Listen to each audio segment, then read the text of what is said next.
ఇక varicose veins నుండి విముక్తి పొందండి. ఎవిస్ వాస్కులర్ సెంటర్ ఇప్పుడు మన KPHP లో గ్రాండ్ ఓపెనింగ్ ఏప్రిల్ 4వ తేదీన. నమస్తే రమ్మగారు. నమస్తే రమ్మగారు, కొన్ని సందేహాలు, అవి కూడా ధర్మ సందేహాలు అనుకోండి. ద్వారక గురించి అండి, చాలా వార్తలు మనము ద్వారక అని కొట్టగానే యూట్యూబ్లో కొన్ని వందల వీడియోలు వస్తాయి, వేలకు వేలు వచ్చేస్తానే ఉంటాయి. ఎవరికి తోచిన విధంగా వాళ్ళు చెప్తూనే ఉంటారు. అసలు అక్కడ అక్కడ ఏదో పవర్ స్టేషన్ ఇప్పటికీ ద్వారక కనిపించిందని, నీటి మట్టంలో ఉందని, అసలు మునిగిపోయిందని, అట్లా మీకు తెలిసిన సమాచారం ఏంటండి ద్వారక గురించి? నీళ్ళల్లో ఉన్నదా? అసలు ఎందుకు మునిగిపోయింది? ఒకవేళ మునిగిపోతే బోల్డ్ అని ప్రశ్నలు. అవునవును, మహాభారతం చదివితే మనకి సమస్యలు సమాధానాలు లభిస్తాయి రమ్మగారు. 100%. ఇప్పుడు ఆర్కియాలజీ డిపార్ట్మెంట్ వాళ్ళు కనపడినవి ఆనవాళ్ళు ఉన్నాయి, అక్కడ ఉన్న సముద్రంలో ఖచ్చితంగా ఏవో ఉంది, ఒక కొంత ప్రాంతం ఉంది, చూస్తారు, చెప్పారు. మనం సోమనాథ్ దీనికి వెళ్తే ఏమిటి, మన గుజరాత్ వెళ్తే గుజరాత్ ట్రిప్లో భాగంగా సోమనాథ్ ద్వారక చూస్తాం. ఢిల్లీ వెళ్ళినప్పుడు మధుర చూస్తాం. మధురలో తొలి కాలంలో బృందావనంలో కృష్ణుడి ఆనవాళ్ళు ఇప్పటికీ కనపడతాయి.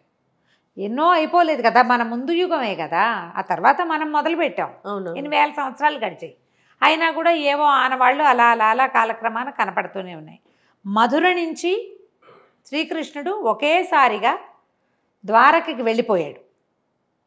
మధుర ఉన్నది ఎక్కడ క్లియర్గా కనపడుతోందిగా, మహాభారతంలో చెప్పబడింది. ఈ మధుర ఎక్కడుంది, బృందావనం ఎక్కడుంది? హస్తినాపురానికి కొంత దగ్గరలో ఉన్నట్టుగా కనపడుతుంది, ఢిల్లీకి దగ్గరలో.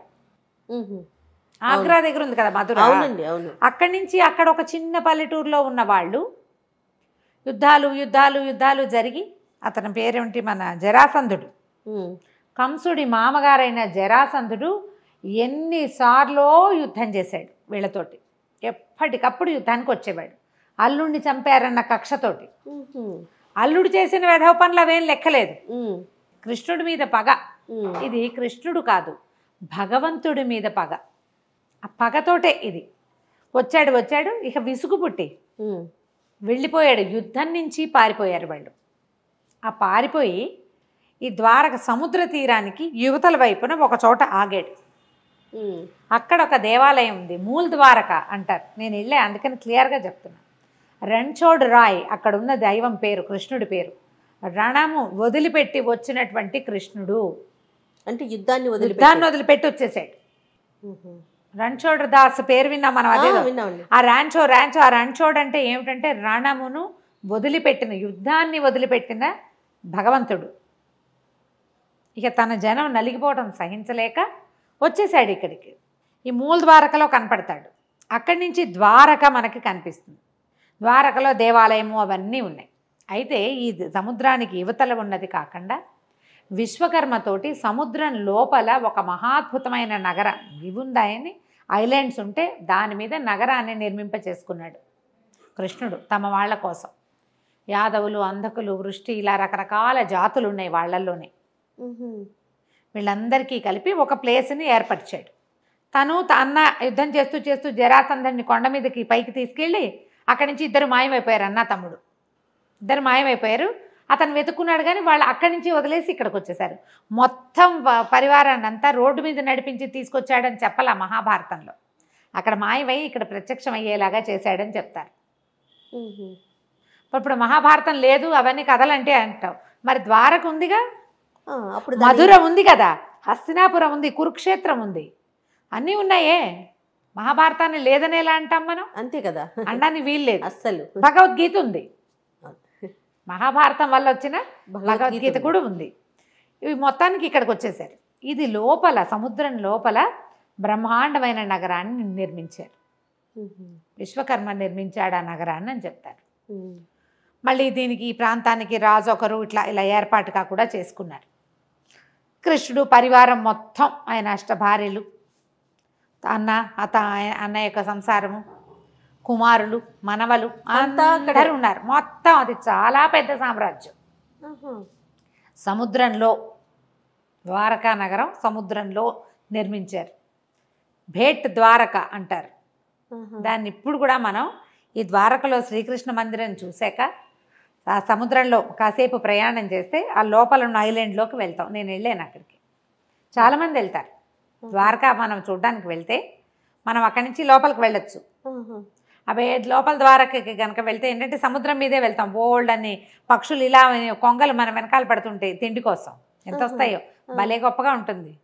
ఈసారి వెళ్తే ఫోటోలు బాగా తీసుకొస్తాయి. ఎన్నేళ్ళు అయింది ఫోటోలు ఎక్కువ లేవు. తప్పకుండా. అయితే ఈ వెళ్ళి లోపలికి వెళ్తే మనకు అక్కడ కొంత దేవాలయం, కొంత ఐలాండ్ లాగా ఉంది, కొంత స్థలము అవి కనిపిస్తాయి. కోటలు అట్లా ఏమైనా కనిపిస్తాయి? ఏదో పడిపోయినట్టుగా సుమారుగా ఉంటుంది. ఇంకా లోపల చాలా ఉందట, ఏదో కొంత దొరికింది. ఈ మన భూమి తాలూకు రకరకాలు వచ్చినాయి కదా మనకి, సునామీలు అవి ఇవి వచ్చి సముద్రంలో హెచ్చు తగ్గులు వచ్చి క్రమంగా కొంచెం బయటపడింది. ఇప్పటికీ ఏవో చూస్తూ వెతుకుతూనే ఉంటారు, ఏమిటేమిటో దొరుకుతూనే ఉంటారు. దీనికి మూల గాథ మనకి ఎక్కడ దొరుకుతుందంటే, ఇది ఇప్పుడు నా సొంత మాటలు కావుగా, ఉన్నదే చరిత్ర పుస్తకంలో ఉన్నదే. మహాభారతంలోని లాస్ట్ బట్ వన్ పర్వం, మౌసల పర్వం దాని పేరు. 18 పర్వాలు మహాభారతం. 17వ పర్వం అయినటువంటి మౌసల పర్వంలోనే ఈ గాథ కనిపిస్తుంది. ఇది శ్రీకృష్ణుడు శాపగ్రస్తమైన యదువంశంలో పుట్టాడని చెప్పుకుంటాం మనం. ఆసక్తి ఉన్న వాళ్ళు మౌసల పర్వం తీసుకుని దాని తెలుగు అర్థమో ఇంగ్లీష్ అర్థమో దొరికితే చదువుకోవచ్చు. మౌసల పర్వంలో మహాభారత యుద్ధం ముగిసిన తర్వాత 35 సంవత్సరాలు గడిచాక ధర్మరాజుకి కొన్ని అపశకునాలు కనిపించడం మొదలుపెట్టాయి. గాలి వచ్చి రాళ్ళు కూడా ఎగిరి పడేవట. ఏదో దుశ్శకునాలు కనిపించేవి. ఆయన చాలా భయపడ్డాడు, ఇట్లా ఎందుకు జరుగుతోంది అని. ఏదో ఒక మాదిరి దుశ్శకునం కాకుండా రోజుల తరబడి అవి కనపడుతుండేవి. జంఝామారుతాలు వచ్చేవి, రాళ్ళు కూడా లేచిపోయేవి, సూర్యుడు చంద్రుడు చుట్టూతా గుడిగట్టినట్టుగా కనపడేది, వికృతమైన ముఖాల్లాగా కనిపించేవి, ఆకాశంలో మబ్బులు. ఏదో జరుగుతోందని భావించాడు ఆయన. ఏదో జరగబోతోంది అంటే 18 లక్షల అక్షౌహిణులు, అదే 18 అక్షౌహిణుల సైన్యం ఇంతమంది చచ్చిపోయారు మహాభారత యుద్ధంలో. దానికంటే కూడా ఇంకా విపరీతం ఏదో జరగబోతున్నట్టు అనిపించేది. అది యుద్ధం కదా, అది ఇంతమంది కలిసి అటు కొంతమంది ఇటు కొంతమంది మోహరించి కొట్టుకున్నారు, ఏదో ఒక దానికోసం పోరాడారు. ఇది అట్లా లేదు, ఇది ప్రపంచానికే ఏదో ముప్పు వస్తున్నట్టుగా కనపడింది. చాలా భయపడుతూ ఉన్నాడు. ఇలాంటివే మనకి మధురలో, అది ద్వారకలో కూడా కనిపించేబట. ఇంతలో ఏమైందంటే, కొంతమంది ఋషులు ద్వారకలో తపస్సు చేసుకోవడానికి ఆ ప్రాంతానికి వెళ్ళారు. రైవతకాద్రి అని ఒక పర్వతం ఉందట ద్వారకలో. ఆ రైవతకాద్రి మీద తపస్సు చేసుకోవడానికి వెళ్ళారు. విశ్వామిత్రుడు, కణ్వుడు, నారదుడు ఇలాంటి వాళ్ళు కొంతమంది తపస్సు చేసుకోవడానికి వెళ్తే, ఈ యాదవుల్లో కొంతమంది చాలా ఉత్సాహంగా ఏం చేశారు, వాళ్ళల్లో ఒకడైనటువంటి సాంబుడికి స్త్రీ వేషం వేసి వాళ్ళ దగ్గరికి తీసుకెళ్ళి ఏమా ఫలానా వాడి భార్య బభ్రువు భార్య మగపిల్లాడు పుడితే బాగుంటుందని బభ్రువు అనుకుంటున్నాడు, ఏ పిల్ల పుడుతుందో చెప్పమన్నారు. గర్భవతిని తీసుకెళ్ళి, ఆ గర్భవతి ఎవరు, ఆడవేషంలో ఉన్న సాంబుడు. ఋషులు కోపించి శపించారట. పుడుతుంది, వీడి కడుపును ముసలం పుడుతుందని శపించారు. రోకలి, ముసలం అంటే రోకలి పుడుతుందని శపించారు. శపించేసరికల్లా ఇది సంగతి తెలిసిపోయింది, వచ్చేసింది బయటికి. ఋషులు కోపం వచ్చిందని ఇదని కృష్ణుడికి తెలుసు. సరే ఇది జరగాల్సే ఉంది, ఆయనకి తెలుసు. అందుకని ఈ శాపాన్ని మార్చడానికి కానీ ఏదైనా చేయడానికి కానీ ఆయన ఇచ్చగించాల. ఎలా జరగాలంటే అలా జరగనిద్దామని వదిలిపెట్టేశాడు. యదువంశం నాశనం కావాల్సిందే, యుగధర్మం ఈ యుగం ముగిసింది. తను ఎందుకు వచ్చాడో ఆ పని, ధర్మ సంస్థాపన పూర్తయిపోయింది. తను వెళ్ళిపోవాలి, తను కూడా వెళ్ళిపోవాలి వెనక్కి. వీళ్ళందరినీ కూడా కలిపేయాలి సముద్రంలో. దానికి ఆది ఇది ముసలం పుట్టింది. అలాంటి పదం మనం ఒక వాడకం వింటుంటామా, ఆ ముసలం ఇది. వాడి కడుపు చీల్చుకుని బయటకు వచ్చిందట ముసలం. వస్తే అప్పుడు అక్కడ రాజుగా ఉన్నటువంటి ఆ ప్రాంతానికి, అంటే ఇది చాలా పెద్దది కదా, ఇది ఒక చిన్న ఊరు కాదు, అది కొన్ని రాజ్యాల సమాహారంగా ఉంది. అయితే ఆ ప్రాంతానికి రాజుగా ఉన్న ఆహకుడు ఏం చేశాడు, ఆ పుట్టిన ముసలాన్ని అరగదీయించి చూర్ణం చేసి సముద్రంలో కల్పించేశాడు. అరగదీశాడు దాన్ని. ఇనప రజం లాంటిది వచ్చింది, ఆ రజనంతా సముద్రంలో కల్పించేశాడు. అంత ములుకు లాంటిది మిగిలింది, దాన్ని పారేశారు అరగదీయలేక. అప్పుడు ఇంకేం చెప్పాడంటే, ఎవ్వరూ మద్యం తయారు చేయకూడదు, తాగకూడదు అని ఖచ్చితంగా చెప్పారు. ఎప్పుడైతే ఈ ముసలం పుట్టిందో దాని తర్వాత రాజ్యంలో అపశకునాలు కనపడడం మొదలుపెట్టినాయి. మేకలు వీటిలాగా నక్కల్లాగా కూసేవట. ఎంత విపరీతమైన అపశకునాలో. ప్రతి వాళ్ళకి ఎవరో ఒక బోడి తలవాడు ఏదో వికృతాకారుడు ఎవడో వాకిట్లో తిరుగుతున్నట్టు. బా వెళ్ళి చూస్తే ఎవరు ఉండరు. బాణాలు వేస్తే వాడికి తగలవు. అన్ని దుశ్శకునాలు, అపశకునాలు, విపరీతాలు కొట్టుకు తెచ్చేవాళ్ళు. ప్రతిదానికి పాపకార్యాలు చేయడానికి వెనక్కి తీసేవాళ్ళు కదంటే యుగం మారిపోతోంది. ఆ క్రియ తెలిసిపోతుంది వీళ్ళకి. వినాశనం, వాళ్ళు సర్వనాశనం అవ్వడానికి అన్ని దుస్వప్నాలు దుశ్శకునాలు కనపడ్డం మొదలుపెట్టినాయి. ఎన్ని రకాలు చెప్తారో మహాభారతంలో, ఎన్ని రకాలో. పురుగులు, వండుకున్న అన్నంలో పురుగులు కనపడేవి. వంట చేస్తే పురుగులు. బ్రాహ్మణుని భోజనాన్ని పిలిచి వీళ్ళే అందులో సురగలిపి పెట్టేసేవాళ్ళు. వాళ్ళకే బుద్ధి, వాళ్ళ బుద్ధి కూడా అలాగే దిక్కుమాలిన బుద్ధి అయిపోయేది. చేయగలిగేది ఏం లేదు. మొత్తం ఉన్న జాతంతా సర్వనాశనం అయిపోవటానికి అది నాది అన్నమాట. అది నాంది. వీళ్ళు పితృకార్యాలు కూడా సరిగ్గా చేసేవాళ్ళు కాదుట. ఒక రాముడు కృష్ణుడిని తప్ప, బలరామ కృష్ణుడిని తప్ప మిగిలిన పెద్దవాళ్ళందరినీ ఏదో ఒకటని వెగటుగా మాట్లాడేవారు. అన్నిటికీ నువ్వంటే నువ్వనేవాళ్ళు. చాలా విపరీతాలు జరిగాయి అన్నమాట. అసలు మౌసల పర్వం చదువుతుంటే జయ కళ్ళల్లో నీళ్లు, ఒంటి మీద గుజ్బంప్స్ వస్తాయి. ఒక్కో శ్లోకం చదువుతుంటే మేము చదివేం కదా, ఒక్కో శ్లోకం చదువుతుంటే ఇంత విపరీతమా మీరు చెప్తుంటేనే అలా అనిపిస్తుంది నాకు. చదివితే మాత్రం. అందుకే నాకు ఈ టాపిక్ ఇష్టం లేదు. పని చెప్పండి అని బలవంతం పెట్టాను. చాలా బాధగా ఉంటుంది. ఎంత అత్యద్భుతమైన మనని భక్తి పారవస్యంలో ఓలలాడించే ఆ ఘట్టాలన్నీ, మహాభారత ఘట్టాలు, కృష్ణుడున్న ప్రతి ఘట్టము మనని భగవంతుడి వైపుకి లాక్కెళ్ళిపోతుంది.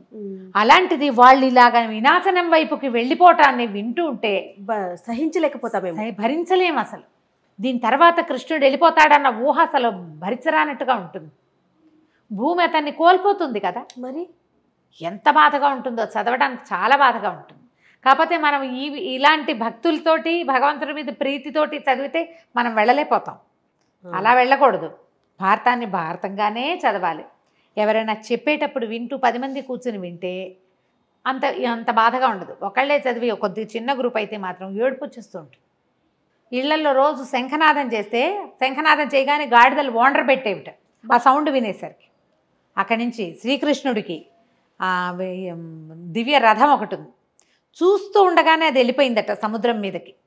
భగవంతుడి ధ్వజము, ఆయన అన్నయ్య ధ్వజం, తాళధ్వజము, గరుడ ధ్వజం, 2 పతాకాలు. ఆయనది తాళధ్వజము, ఈయనది గరుడ ధ్వజం. 2 ధ్వజాలు మాయమైపోయినాయి.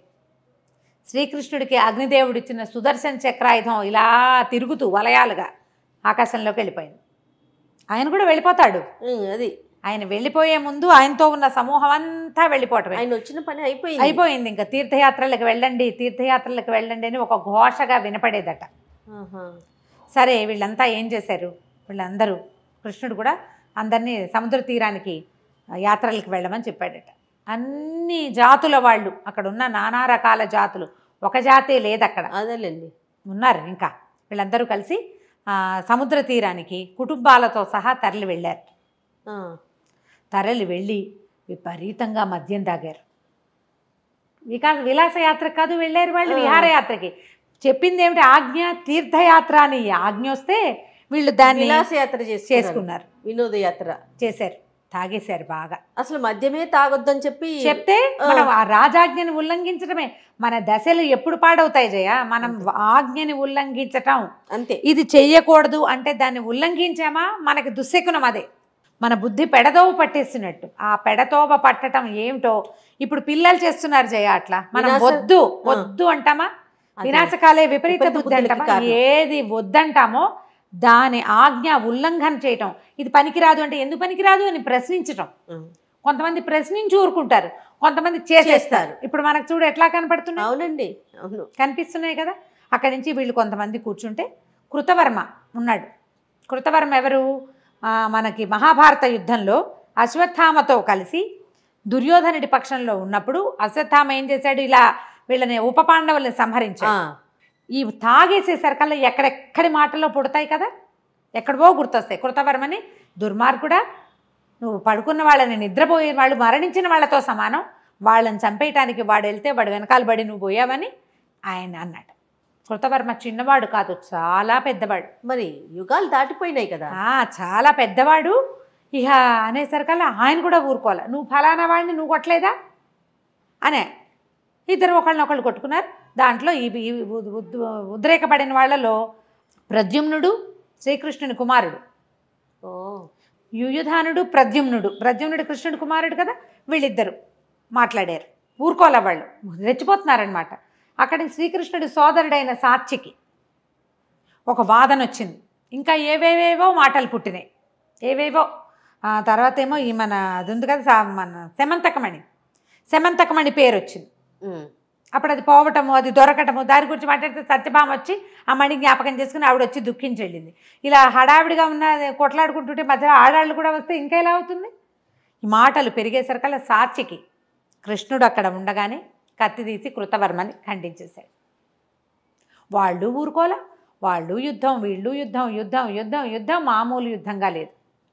అక్కడి నుంచి ఒక రకమైన గడ్డి పెరిగింది అక్కడ. ఆ గడ్డి ఎందుకు పెరిగింది? ఆ సముద్ర తీరంలో వీళ్ళు ఇనప రజాన్ని కలిపేశారు కదా సముద్రంలో, అది ఒడ్డుకు కొట్టుకొచ్చి తుంగ, ఒక రకమైన గడ్డి అది. ఆ ఒక్క తుంగ మొక్క చేత్తో పుచ్చుకోగానే ఒక ముసలం కింద తయారైంది అది. అలాంటివి అవంతి ఎన్నున్నాయి అక్కడ. మరి ఎంత రజను ఆ సముద్రంలో కలిసిపోయింది. ఈ అక్కడి నుంచి యుద్ధం వీళ్ళు పెరిగింది, ఒకళ్ళనొకళ్ళు కొట్టుకోవడం మొదలుపెట్టారు. వీళ్ళు వాళ్ళు కృష్ణుడు ఇంకా ఆగలేక ఆయన ఏం చేశాడు, చేతికి అందిన గడ్డి పరకలని ఇట్లా మెలిపెట్టి లాగితే అవి ఒక ముసలంగా, భయంకరమైన ముసలంగా తయారైనాయి. ఆయన చేతికి అందిన వాళ్ళని, కొట్లాడుకుంటున్న వాళ్ళని కొట్టే. ఇక కొంతమంది మరణించారు. వాళ్ళు ఎడాపెడా యుద్ధం చేశారు. ఇక వాళ్ళల్లో వాళ్ళు కొట్టుకుని అట్లా కొట్లాట ముదిరిపోయి మరణాలే. ఇంకా ఆడవాళ్ళు పిల్లలు పారిపోయారు. ఈ మగవాళ్లే ఇక్కడ ఉన్నారు. ఉన్న ఆడవాళ్ళంతా నగరం వైపుకి పరిగెత్తేశారు యుద్ధం జరుగుతోందని. కొట్టుకున్నారు. ఇక మిగిలింది ఎవరు? అన్న తమ్ముడు, అంతే. ఇక ఇక్కడ పెద్దగా ఎవరు మిగల్ల. యదువంశంలో పుట్టిన వాళ్ళందరూ వెళ్ళిపోయారు. శ్రీకృష్ణుడు అర్జునుడికి కబురు చేశాడు రమ్మని. వీళ్ళకి కబురు వెళ్ళిపోయింది. ఇక్కడ ఏదో దారుకుడు, వీళ్ళ రథసారథి. ఈ దారుకుడి పేరు మీకు జ్ఞాపకం ఉంటుంది, మాయాబజార్లో వింటాం, దారుక అని. శ్రీకృష్ణుడి రథసారథి దారుకుడు. ఓ బలి బలి బలి బలి దేవా అని పాట పాడిన ఒక క్యారెక్టర్, అది దారుకుడి క్యారెక్టర్. కృష్ణుడి యొక్క రథసారథి. అతను హస్తినాపురానికి వెళ్ళి ఇక్కడ ఇట్లా చాలా ఇదిగా ఉందని, ఏదో ఉపద్రవం జరగబోతున్నట్టు ఉన్నదని, నిన్ను కృష్ణుడు రమ్మంటున్నాడని చెప్పాడు. అర్జునుడు వెనక్కి వచ్చేసరికల్లా ఏముంది ఇక్కడ? అది ఏమీ లేదు, అంతా కొట్లాటలు. బలరాములే మిగిలారు. పెద్దగా మిగిలింది ఎవరు లేరు. దారుకుడే చెప్పాడు, నువ్వు రాముడు ఎక్కడున్నాడో వెతుకుదాము పద అని చెప్పి. బభ్రువు కూడా వీళ్ళతో పాటు ఉన్నాడు. అయితే బభ్రువు, నేను వెళ్ళు రాజ్యానికి వెళ్ళి స్త్రీలను రక్షించమని చెప్పేసరికల్లా ఎవడో ఒక వ్యాధుడు వేసిన ముసలం తగిలి బభ్రువు కూడా మరణించాడు. దారుకుడేమో అక్కడికి వెళ్ళాడు హస్తినాపురానికి. ఈ కృష్ణుడు వీళ్ళు వెతుకుతూ వెళ్తే ఆయన చెట్టు కింద అలా ఆలోచిస్తూ కూర్చుని ఉన్నట్ట బలరాముడు. ఆయన యుద్ధం చేయలే. కురుక్షేత్ర యుద్ధంలోనూ ఆయన పాల్పంచుకోలే. ఇక్కడ కూడా ఆయన ఎవరిని చంపినట్టు కనపడదు, కృష్ణుడే సంహరించినట్టుగా కనిపిస్తుంది. ఇంకా నిశ్శేషంగా ఎవరెవరు పాప పంకిలంలో కొట్టుకుపోతున్నారో వాళ్ళందరినీ ఈయన చేత్తో కొంతమందిని చంపించాడు, కొంతమందిని చంపాడు కృష్ణుడు, అంతే. అక్కడి నుంచి నేను వెళ్ళి నగరానికి వెళ్ళి స్త్రీల రక్షణకి ఏర్పాటు చేసి వస్తాను. స్త్రీలు బాలురు పిల్లలు ఉన్నారు. దారుకా నువ్వు వెళ్ళి ధనంజయుడిని పిలుచుకురా అని చెప్పి అన్న నువ్వు ఇక్కడే ఉండమన్నాడు. శ్రీకృష్ణుడు వెనక్కి వెళ్ళి రాజ్యంలోకి వెళ్ళి అందరూ స్త్రీలు ఏడుస్తూ ఎదురొస్తే తండ్రికి వాసుదేవుడు జీవించే ఉన్నాడు. ఈయన తండ్రి వాసుదేవుడు అనకూడదు, వసుదేవుడు జీవించే ఉన్నాడు. ఆయనకి చెప్పాడు, అంతా అయిపోయింది, జరగవలసిందే జరుగుతోంది, నువ్వు ధైర్యంగా ఉండు, వీళ్ళతో పాటు ఉండు. ధనంజయుడు వచ్చి స్త్రీలని బాలుడిని రక్షిస్తాను, నేను అన్న దగ్గరికి వెళ్తానని వెనక్కి తిరిగి వెళ్ళాడు. ఇది సముద్ర తీరం అని చెప్తారు కదా, ప్రభాస తీర్థం అని చెప్తారు ఆ ప్రాంతానికి. అది ఇంచుమించుగా సోమనాథ్కి దగ్గర. అదంతా సముద్రమే కదా లైన్ అంతా. అయితే ఈయన వెళ్ళేసరికల్లా యోగముద్రలో ఉన్నాడు బలరాముడు. ఆయన ముఖం నుంచి 1000 తలల నాగు లేచి సముద్రంలోకి ప్రయాణిస్తుందట. అది చూశాడు కృష్ణుడు. అంటే ఇంకా ఆయన కూడా వెళ్ళిపోయాడు.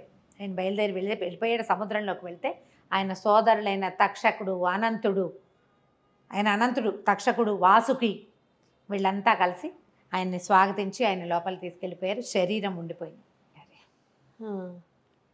కృష్ణుడు కూడా ఇంకా చివరికి వచ్చేసిందని భావించి సేన పడుకుని యోగంతో శరీర అవయవాలన్నింటినీ బంధించి అట్లా పడుకుని ఉన్నాడు. శరీరాన్ని వదిలిపెట్టేందుకు సిద్ధపడుతున్నాడు. అయితే ఏమైంది, దూరం నుంచి ఒక వ్యాధుడు ఒకడు లేడిగా భావించి శ్రీకృష్ణుడి వేలుని బాణంతో కొట్టాడట. ఆయన పడుకున్నాడు, శరీరాలు అవయవాలన్నీ బిగించుకున్నాడు, కొంచెం బొటన వేలు అట్లా కదులుతోంది. కృష్ణుడి పాదాలట ఎలా ఉంటాయంటే ఎర్రగా ఉంటుంది అడుగు భాగం, పై భాగం నీలంగా ఉంటుంది, నలుపు. అది దూరం నుంచి చూస్తే ఎట్లా కనపడింది అంటే ఒక లేడి కన్ను, లేడి యొక్క కదలికలాగా కనపడింది అతనికి. లేడి ఉందని బాణంతో కొట్టాడు. ఆ బాణానికి బొటన వేలికి, కాలి బొటన వేలికి. ఆ కొట్టింది దేనితోటి అతను ఆ ప్రాంతంలో తిరుగుతుంటే అతనికి ఒక చిన్న ములుకు లాంటిది దొరికింది. ఆ ముసల మరగదీశారు చూడు, దాని ముక్కు అని చెప్తారు. వేలికి తగిలింది. లేడి పడిపోయి ఉంటుందని భావించి వ్యాధుడు పరిగెత్తుకుంటూ వచ్చాడు. వస్తే పీతాంబరధారి శేషశయనంలో పడుకోవాల్సిన వాడు ఇసుకలో నేల మీద పడుకున్న భగవంతుడిని చూసే సకాలం నిర్కాంతపోయాడు. పరిపరి విధాల దుఃఖించాడట. ఆయన జరగాల్సిందే జరిగింది, నువ్వు దుఃఖించొద్దని చెప్పి భగవంతుడు తన దారిని తన శరీరాన్ని వదిలిపెట్టి వెళ్ళిపోయాడు. ఆయన ఇట్లా పైకి లేచి వెళ్ళేసరికి శంఖచక్రాలు ఆయన్ని చేరుకున్నాయి. బ్రహ్మాది దేవతలందరూ ఆయన్ని స్వాగతిస్తూ వైకుంఠానికి తీసుకెళ్ళిపోయారు. దారుకుడు అర్జునుని పిల్ల తీసుకురావడానికి వెళ్ళాడు కదా, వాడు పరిగెత్తుకుంటూ వచ్చాడు ఆఘ మేఘాల మీద. వచ్చి ఏముంది వెతుక్కుంటూ వచ్చి ముందు ద్వారకా నగరంలోకి వెళ్ళాడు. స్త్రీలంతా ఏడుపులతోటి దద్దరిల్లిపోతుంది నగరం అంతా. పిల్లలు, చిన్నపిల్లలు, ప్రద్యుమ్నుడు లేడు, అనిరుద్ధుడు లేడు, ఇంకో వీడు లేడు, బభ్రువు లేడు, ఎవ్వరూ లేరు, ఎవడు యూధానుడు లేడు. సమస్తమైన వాళ్ళు అందరూ సాత్యకితో సహా తరలిపోయారు. వసుదేవుడు ఉన్నాడు, వృద్ధుడు. ఆ వసుదేవుడు వీళ్ళకి సొంత మేనమామ కదా, కుంతీదేవి అన్నదమ్ముడు. సరే ఏం చేస్తాం, జరిగింది జరగబోయేది, చేయగలిగేది ఏమీ లేదు, వీళ్ళని నేను రక్షిస్తాను, తీసుకెళ్తాను అని చెప్పాడు. ఆయన ప్రాణం వదిలేశాడు వసుదేవుడు. అర్జునుడు వచ్చేదాకా వెయిట్ చేశాడు.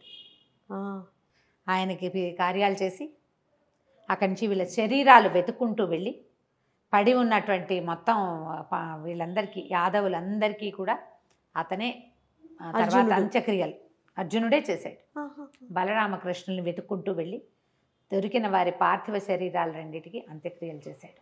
ఓకే, అర్జునుడే చేశాడు. అంత్యక్రియలు కూడా చేశారు అని మనకి చెప్తూ ఉంది మహాభారతంలో, మౌసల పర్వంలో ఉంది.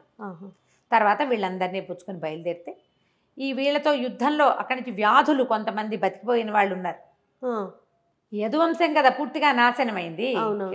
వాళ్ళలో మిగిలిన వాళ్ళు కొంతమంది చచ్చిపోయినా కొంతమంది వెంటపడ్డారు. దస్యులు, దొంగలు అంటారు, దొంగలు కొంతమంది వీళ్ళ వెనకాల పడి ఆడవాళ్ళని వాళ్ళని వీళ్ళని లాక్కెళ్ళిపోవటం, పిల్లల్ని లాక్కెళ్ళిపోవటం, కొంతమందిని బలవంతంగా లాక్కెళ్ళిపోయారు. కొంతమంది ఆడవాళ్ళు ఇంకేమీ దిక్కులేదని వాళ్ళ వెనకాల పడిపోయారు.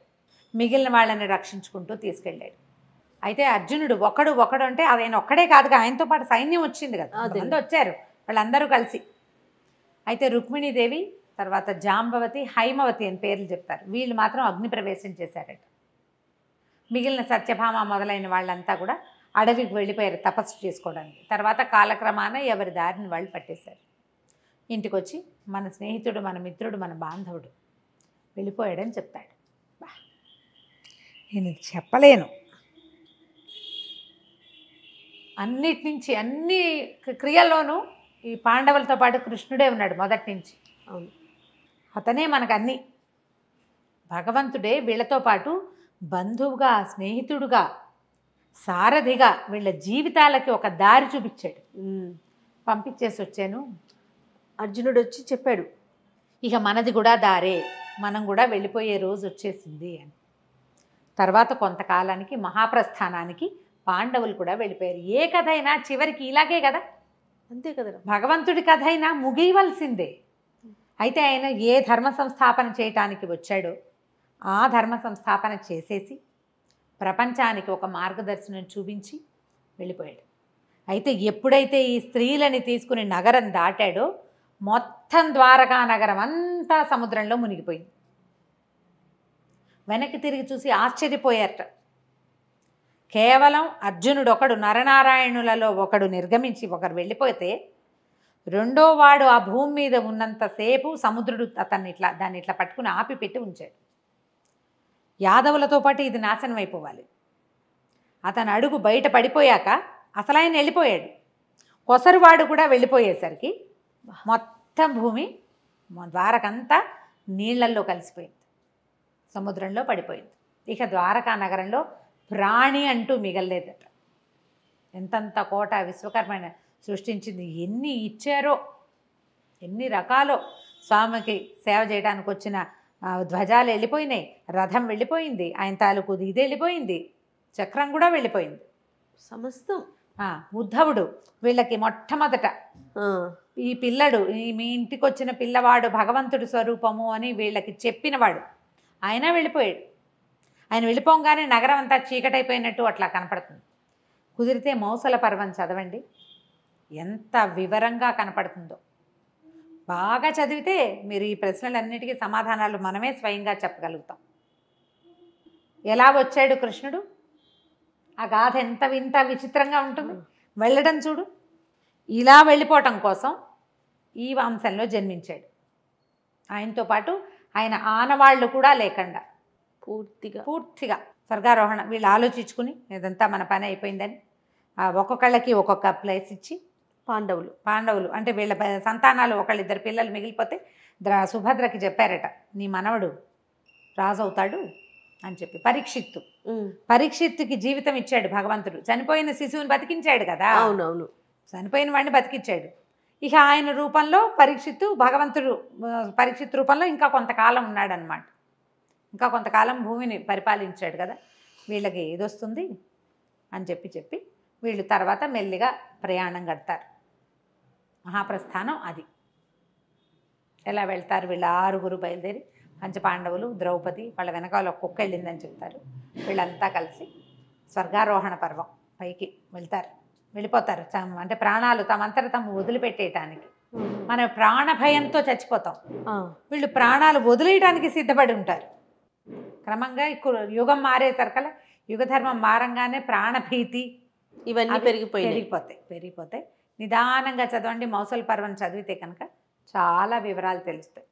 గూస్ బంప్స్ వచ్చినాయి కదా, కళ్ళల్లో నీళ్లు తిరిగినాయి. అసలు మీరు చెప్తున్నంతసేపు ఒకలాగా అనిపించేస్తుంది మనసుకి. అలాగే ఉంటుంది. నేను ఎన్నిసార్లు చదివినా నాకు ఏడిపే వస్తుంది. కొన్నిటికి అలా లోబడిపోతాం ఎందుకో మరి. అంతే రమ్మగారు. నమస్తే. సుమన్ టీవీలో మీ పర్సనల్ అండ్ బిజినెస్ ప్రమోషన్స్ కోసం కింది నెంబర్కి కాంటాక్ట్ చేయండి.